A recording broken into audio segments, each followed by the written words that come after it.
কাশ্মীর মানে চোখে ভাসে শান্ত জলরাশি, শিকারা ভ্রমণ আর বরফ ঢাকা পাহাড়। আর এই ছবির মূল নায়ক ডাল লেক। ডাল লেক শুধু একটি হ্রদ নয়, এটি কাশ্মীরের হৃদয়। প্রাচীন যুগে এই হ্রদকে বলা হতো মাহিকোল।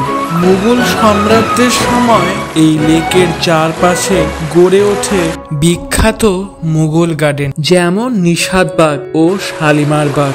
সম্রাট জাহাঙ্গীর এখানে বারবার আসতেন তার রানী নূরজাহানকে নিয়ে। তখন থেকেই ডাল লেক হয়ে ওঠে প্রেম আর সৌন্দর্যের প্রতীক।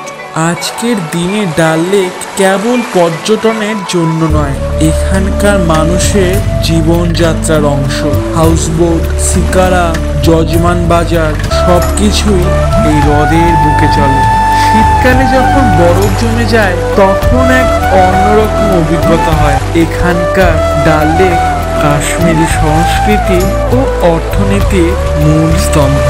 তবে দূষণ ও নগরায়নের কারণে এর আকার ধীরে ধীরে ছোট হচ্ছে। সংরক্ষণ এখন অত্যন্ত জরুরি। ডাল লেক শুধু একটি জলাধার নয়, এটি একটি ইতিহাস, একটি সংস্কৃতি, একটি অনুভব, যাকে না দেখলে কাশ্মীর দেখা অপূর্ণ। তাহলে কবে যাচ্ছেন? গেলে অবশ্যই জানাবেন। প্লিজ সাবস্ক্রাইব করবেন। মনে রাখবেন, জীবন একটাই। সুস্থ থাকবেন, ভালো থাকবেন। পরের ভিডিওতে এক অন্য ইতিহাসের কাহিনী নিয়ে হাজির হব।